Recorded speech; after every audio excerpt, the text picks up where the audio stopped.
Good morning students. आज organic chemistry का एक इम्पॉर्टेंट टॉपिक स्टार्ट करते हैं। द टॉपिक है fundamental concepts in organic reaction mechanism. It means organic chemistry की रिएक्शंस की जो मैकेनिज्म है, means how to reaction proceeds. Mechanism term का मीनिंग है हाउ टू रिएक्शन प्रोसीड्स। कोई भी केमिकल रिएक्शन किस तरह से प्रोसीड करती है, इसको हम स्टडी करेंगे। तो यहाँ पर जो हमारा टॉपिक है उसको स्टार्ट करते हैं। किसी भी ऑर्गेनिक रिएक्शन के लिए जब हम यहाँ मेंशन कर देंगे how to reaction proceeds, it means it is talking about mechanism.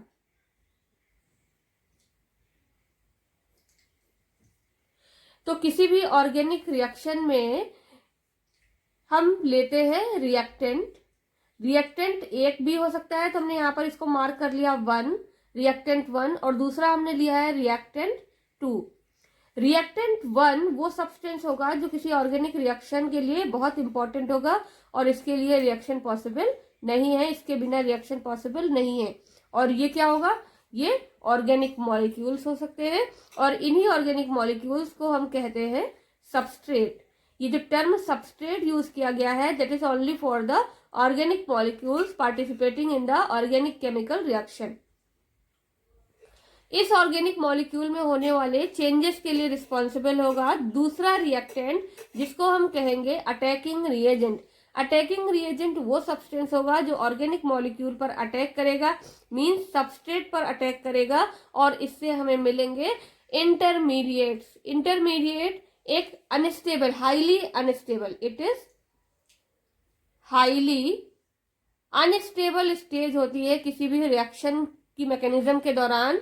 और ये हाईली अनस्टेबल इसलिए होता है क्योंकि इसकी एनर्जी बहुत ज्यादा होती है। मोर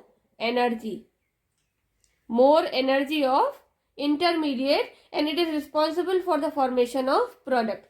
ये इंटरमीडिएट का फॉर्मेशन किससे हो रहा है? अटैकिंग रिएजेंट और ऑर्गेनिक मॉलिक्यूल यानी कि सबस्ट्रेट और अटैकिंग रिएजेंट के कॉम्बिनेशन से इंटरमीडिएट बन रहा है। और इंटरमीडिएट हाईली अनस्टेबल है, इसलिए ये ब्रेक होता है प्रोडक्ट में और बाई प्रोडक्ट में। प्रोडक्ट वो होगा जो लार्ज अमाउंट में है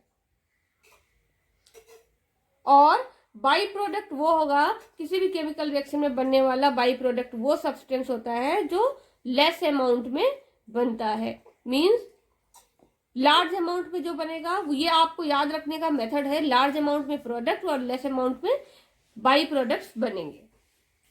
तो अगर इसी रिएक्शन को हम स्टडी करेंगे तो इसके हम स्टेप्स देखेंगे, तो वहां पर टर्म यूज किया जाएगा मैकेनिज्म। किसी भी केमिकल रिएक्शन की जो मैकेनिज्म है वो क्या इन्वॉल्व होता है उसमें? पहली चीज, step wise description of reaction with electronic movement. Electronic movement का मतलब है कि केमिकल रिएक्शन के दौरान इलेक्ट्रॉन्स का ट्रांसफर किस तरह से होगा, ये बताया जाएगा। दूसरा, energetics involve in reaction. Energetics का मतलब energy, about energy of the substances, about energy of the substrate, about energy of the attacking reagent and about energy of the intermediate and products. तो जैसे इस एग्जाम्पल में यहाँ पर हम बता सकते हैं कि energy of intermediate is always more than the energy of attacking reagent and substrate, and energy of product is always less than the energy of the intermediate. तो ये हो गई एनर्जेटिक्स। और तीसरा पॉइंट हो गया kinetics of the reaction. Kinetic of the reaction का मतलब रेट ऑफ रिएक्शन से है कि रेट फॉरवर्ड डायरेक्शन में मूव कर रही है या रिवर्स डायरेक्शन में। अब यहाँ पर तो इसीलिए जो यहाँ मैंने डेफिनेशन में लिखी हुई है रिएक्शन मैकेनिज्म की, तो रिएक्शन मैकेनिज्म को डिफाइन कैसे करेंगे, ये तीनों स्टेप्स उस डेफिनेशन में आने चाहिए। So reaction mechanism is a sequential account of each step describing details of electron movement, energetics during bond cleavage and bond formation. ये बहुत इंपॉर्टेंट टर्म है, bond cleavage and bond formation, and the rate of formation of reactant to the product is known as reaction mechanism. तो ये definition हो गई। यहाँ पर जो टर्म हमने यहाँ से निकाला वो क्या था? बॉन्ड क्लीवेज और बॉन्ड फॉर्मेशन। बॉन्ड क्लीवेज का मतलब है ब्रेकिंग ऑफ बॉन्ड, क्लीवेज का मीनिंग क्या होता है? क्लीवेज का मीनिंग है ब्रेकिंग और फिशन ऑफ बॉन्ड। फिशन का मतलब भी टूटना होता है। तो ऑर्गेनिक मॉलिक्यूल है कोवेलेंट बॉन्ड। यहाँ पर क्या लिखा हुआ है? ऑर्गेनिक मॉलिक्यूल्स में कौन से बॉन्ड होते हैं? कोवेलेंट बॉन्ड होते हैं। कुछ मॉलिक्यूल्स में पोलर कोवेलेंट बॉन्ड होते हैं, लेकिन बेसिकली क्या है? ये कोवेलेंट बॉन्ड है, चाहे वो पोलर हो या नॉन पोलर। इसका मतलब जो कोवेलेंट बॉन्ड है वो दो तरह के हो सकते हैं यहाँ पर ऑर्गेनिक मॉलिक्यूल में। पहला पोलर और दूसरा नॉन पोलर।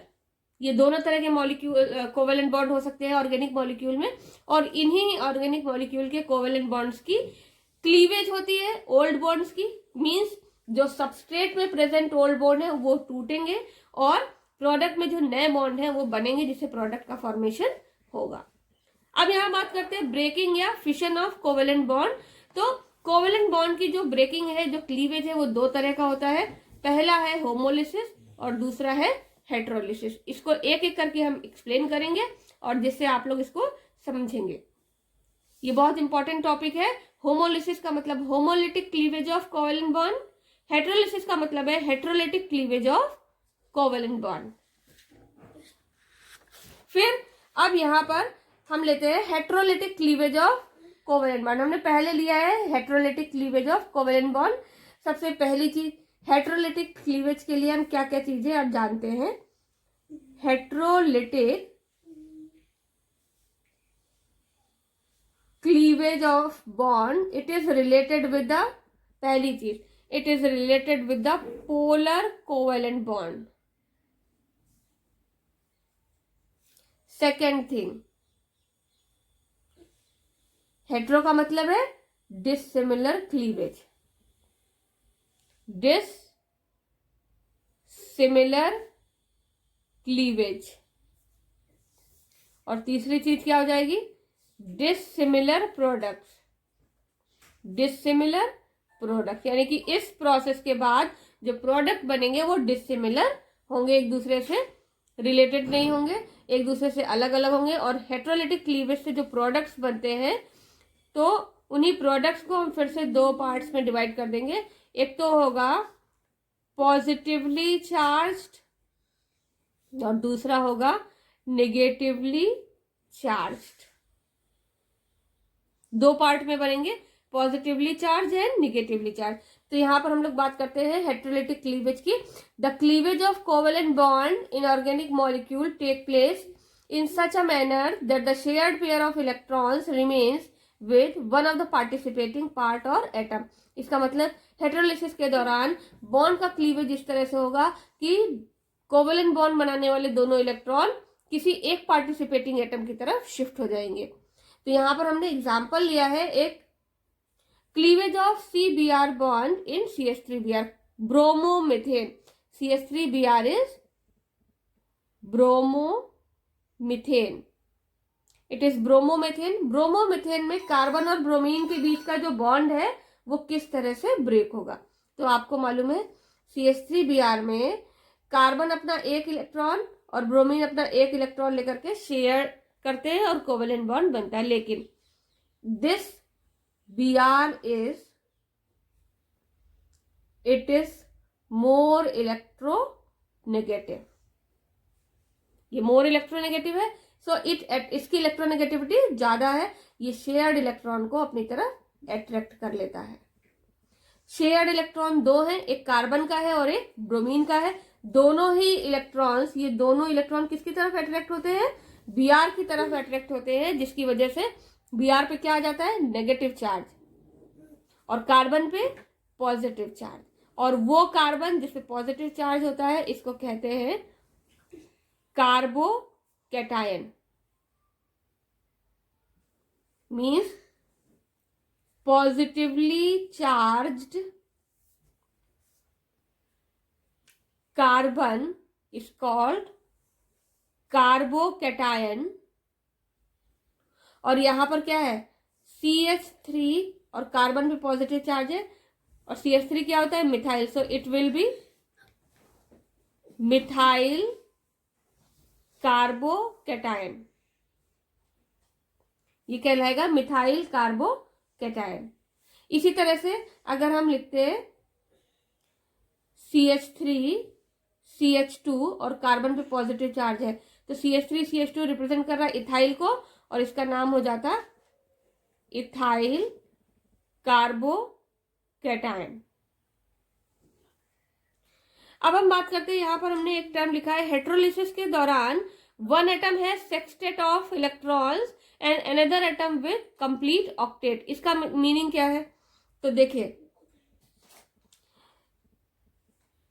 CH3Br, इस मॉलिक्यूल का फॉर्मेशन जब हुआ तो इसमें CH3 कार्बन भी है और हाइड्रोजन भी, तो इसका हम पूरा ओपन स्ट्रक्चर जब बनाएंगे तो इस तरह से बनेगा, इस तरह से। कार्बन की 3 वैलेंसी 1, 2 एंड 3, ये हाइड्रोजन सेटिस्फाइड है और 4th इलेक्ट्रॉन कार्बन का यहां बॉन्डिंग में पार्टिसिपेट कर रहा है। और ब्रोमीन Br, एक इलेक्ट्रॉन अपना ये दे रहा है, इसको ऐसे क्रॉस से अलग अलग करके दिखा देते हैं, और ब्रोमीन के पास 6 और इलेक्ट्रॉन है इसके वैलेंस शेल में। अब जब इस ब्रोमीन ने इन दोनों इलेक्ट्रॉन्स को अपनी तरफ अट्रैक्ट कर लिया due to more electronegative nature, और ये किस में कन्वर्ट हो गया? HHH, ये C विथ पॉजिटिव चार्ज, और क्या बना? Br with negative charge. और Br के पास कितने इलेक्ट्रॉन्स हो गए? एक तो ये इलेक्ट्रॉन हो गया कार्बन का, दूसरा ये ब्रोमीन का शेयर्ड इलेक्ट्रॉन, और उसके अलावा जो लोन पेयर प्रेजेंट थे वो भी हो गए। तो इस Br माइनस के पास, इसके पास क्या है? कंप्लीट ऑक्टेट, और इस कार्बन के पास कितने इलेक्ट्रॉन्स रह गए? 3 कोवेलेंट बॉन्ड में 6 इलेक्ट्रॉन। तो इस मिथाइल कार्बोकैटायन के पास क्या हो गया? Sextet of electron. तो इस तरह से जो पॉजिटिव स्पीसीज बनेगी, जो कार्बोकैटायन बनेगा, उसके पास होगा सेक्सटेट ऑफ इलेक्ट्रॉन। यहाँ पे हम ये भी लिख सकते हैं, मिथाइल कार्बोकैटायन और इथाइल कार्बोकैटायन में वो कार्बन जिसपे पॉजिटिव चार्ज है, वो कार्बन जिसपे पॉजिटिव चार्ज है, positive carbon will have sextet of electrons। ये हो गया हमारा हेट्रोलिसिस या हेट्रोलिटिक क्लीवेज। इसके आगे और भी पॉइंट्स हैं जो आपको स्टडी करने हैं।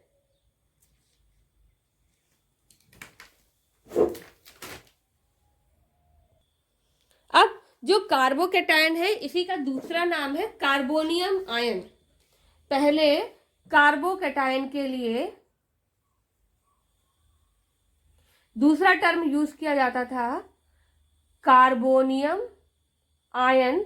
अब ये वर्ड ये नहीं यूज किया जाता है, जो पॉजिटिवली चार्ज होगा, पॉजिटिव कार्बन स्पीसीज होंगी, उनको कहेंगे कार्बोकैटायन। और इसी का जस्ट अपोजिट है कार्ब एनायन। कार्ब एनायन का मतलब है negatively charged carbon स्पीसीजेस।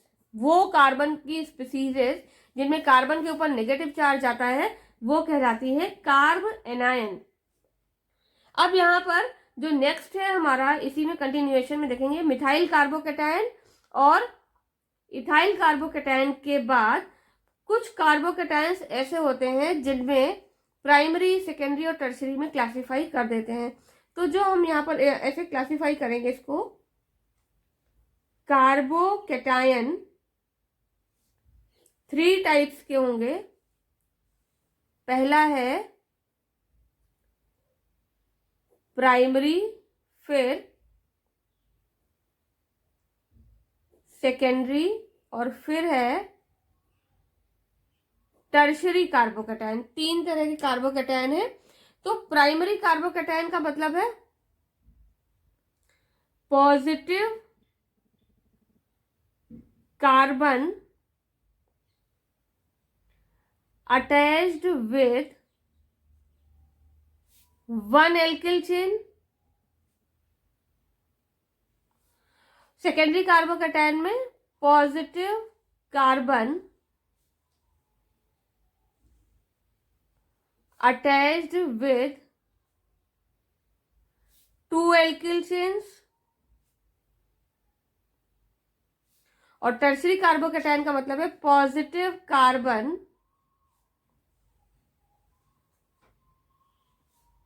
Attached with 3 alkyl chains. It means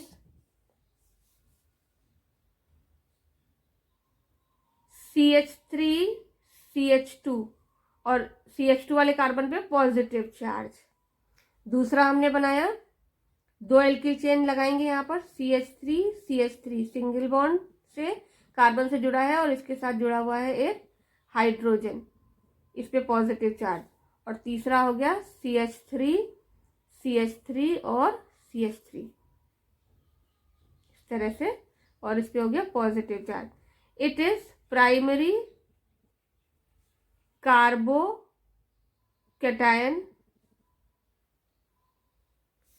It is secondary carbocation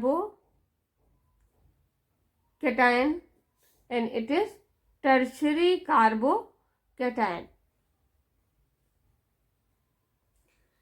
It is also known as CH3 CH2 with positive charge, ethyl carbocation. अब ये वाला क्या है 1 2 3 carbon की चेन है, लेकिन सेकेंड कार्बन में पॉजिटिव चार्ज है. इसको कहेंगे isopropyl carbocation. Isopropyl carbocation.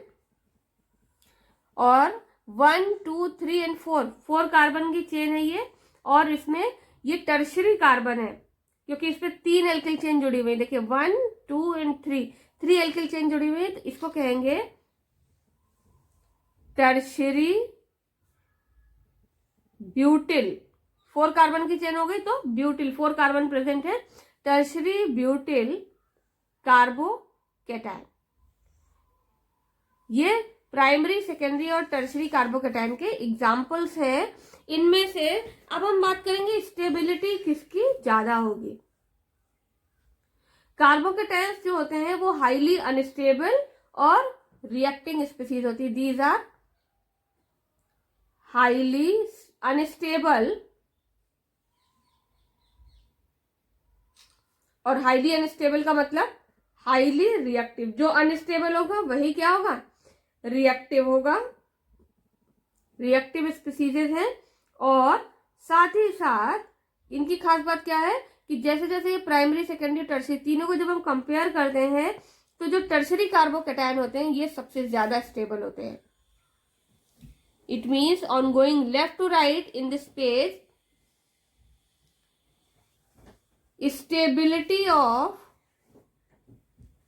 Carbocation increases. Carbocation की जो स्टेबिलिटी है वो क्यों इंक्रीज करती है इसको देखेंगे कैसे ये इंक्रीज करते हैं. तो देखिए यहां हम अब CH3 की जगह केवल R लेंगे. मींस CH3 की जगह अगर हम R लेते हैं तो R CH2 प्राइमरी कार्बोकैटायन, फिर हमने दूसरा लिया R CH it is secondary carbocation, और तीसरा लिया R C it is tertiary carbocation. इन तीनों में alkyl group, it is alkyl group, और ये जो एल्किल ग्रुप है it is electron releasing. Electron releasing का मतलब क्या है कि ये शेयर्ड इलेक्ट्रॉन को सामने की तरफ शिफ्ट कर देता है. तो यहां पर केवल एक इलेक्ट्रॉन रिलीजिंग ग्रुप है, ये अपने से इलेक्ट्रॉन को रिपेल करता है. यहां पर 2 इलेक्ट्रॉन रिलीजिंग ग्रुप है, और टर्शरी में 3 इलेक्ट्रॉन रिलीजिंग ग्रुप है. ये जो इलेक्ट्रॉन रिलीजिंग ग्रुप्स हैं ये पॉजिटिव चार्ज को न्यूट्रलाइज करके कार्बोकैटायन को स्टेबल बनाते हैं.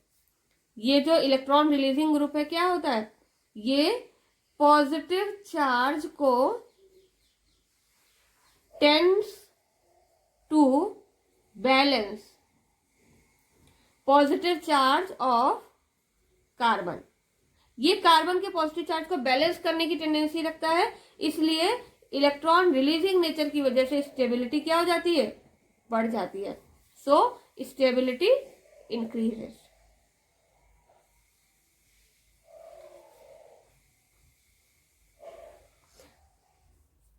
अब जब स्टेबिलिटी इंक्रीज होती है तो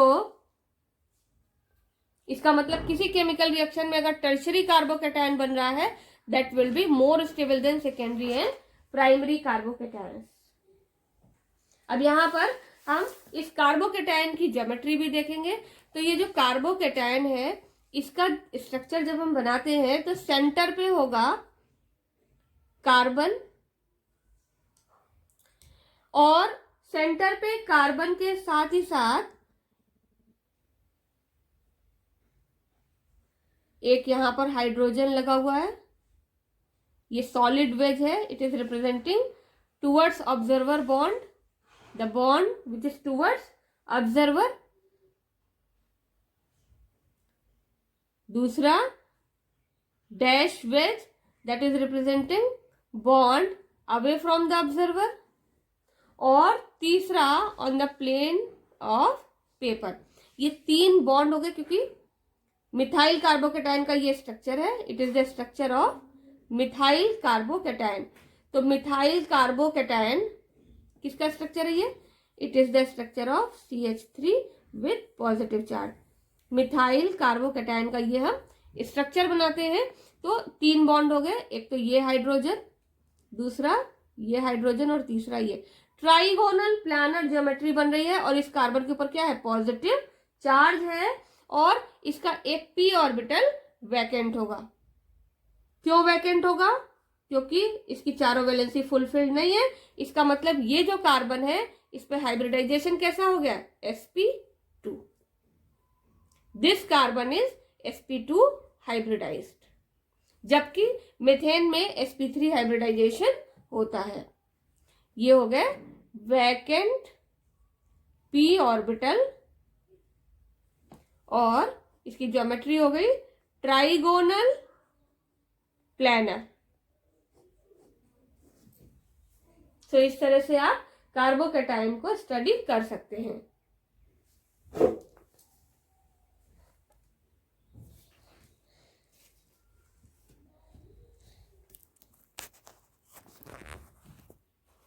देखिए, फिर से देख लीजिए, ट्राइगोनल प्लानर ज्योमेट्री है इस मिथाइल कार्बोकैटायन की, क्योंकि मिथाइल कार्बोकैटायन में sp2 हाइब्रिडाइजेशन है।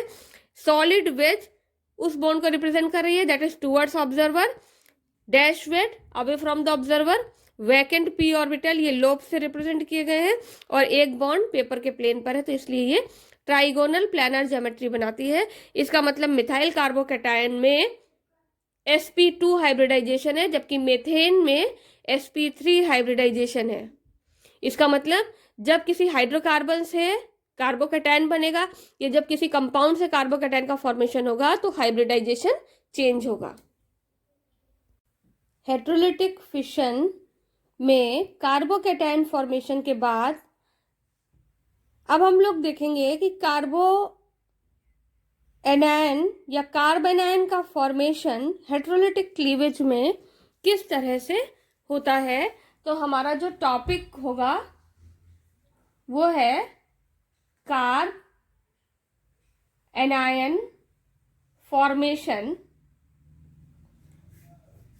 Carb anion means negatively charge carbon species का फॉर्मेशन किस तरह से होता है। तो इसके लिए हेटेरोलिसिस, पहली चीज, कार्बन आयन का फॉर्मेशन कब होगा, during हेटेरोलिसिस।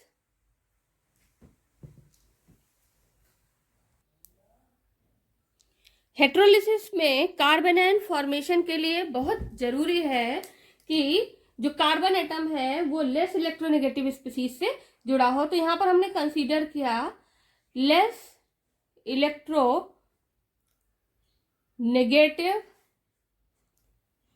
Species is Z, Z से रिप्रेजेंट करेंगे। तो यहाँ पर एक एग्जांपल लिया है जिसमें CH3 ग्रुप का कार्बन जेड से जुड़ा हुआ है। यहाँ पर जेड क्या है, इट इज इलेक्ट्रोपॉजिटिव और लेस इलेक्ट्रोनेगेटिव स्पीसीज। ये जो लेस इलेक्ट्रोनेगेटिव स्पीसीज है इसमें और कार्बन के बीच में शेयर्ड इलेक्ट्रॉन है। अब ये कार्बन मोर इलेक्ट्रोनेगेटिव है, यहाँ पर ये जो कार्बन है it is more electronegative and it attracts shared electron. ये शेयर्ड इलेक्ट्रॉन को अपनी तरफ अट्रैक्ट कर लेता है, जिससे जो रिजल्टेंट स्पीसीज बनती है CH3। जब दोनों इलेक्ट्रॉन ले लेगा, एक तो इसने अपना इलेक्ट्रॉन लिया जो शेयर किया था, दूसरा जेड का भी इलेक्ट्रॉन ले लिया, तो इसके ऊपर आ गया नेगेटिव चार्ज और जेड के ऊपर आ गया पॉजिटिव चार्ज। यहाँ पर ये जो CH3 विद नेगेटिव चार्ज बना, it is called methyl carb anion और मिथाइल कार्बनायन। ये methyl carbon ion negatively charge species हुई जो हेटेरोलिसिस के दौरान बनती है। और सबसे बड़ी बात, जिस तरह से कार्बोकैटायन अनस्टेबल होते हैं, ये कार्बन आयन भी हाईली अनस्टेबल स्पीसीज होते हैं और हाईली अनस्टेबल होने की वजह से ये ज्यादा रिएक्टिव होते हैं, मोर रिएक्टिव देन पेरेंट और रिएक्टेंट। इसका मतलब इस पूरे वीडियो को स्टडी करने के बाद, पूरे टॉपिक को स्टडी करने के बाद एक चीज आपको क्लियर होगी कि हेटेरोलिसिस, ये जो हेटेरोलिसिस का प्रोसेस है वो किसमें होगा, वो आयनिक और पोलर मॉलिक्यूल्स में होगा। हेटेरोलिसिस किसमें होगी, वो बॉन्ड जो स्लाइटली आयनिक है या पोलर मॉलिक्यूल है। It means heterolysis it is cleavage of ionic और पोलर कोवेलेंट मॉलिक्यूल और bond, polar covalent bond. It is a very important concept in the mechanism of organic reactions.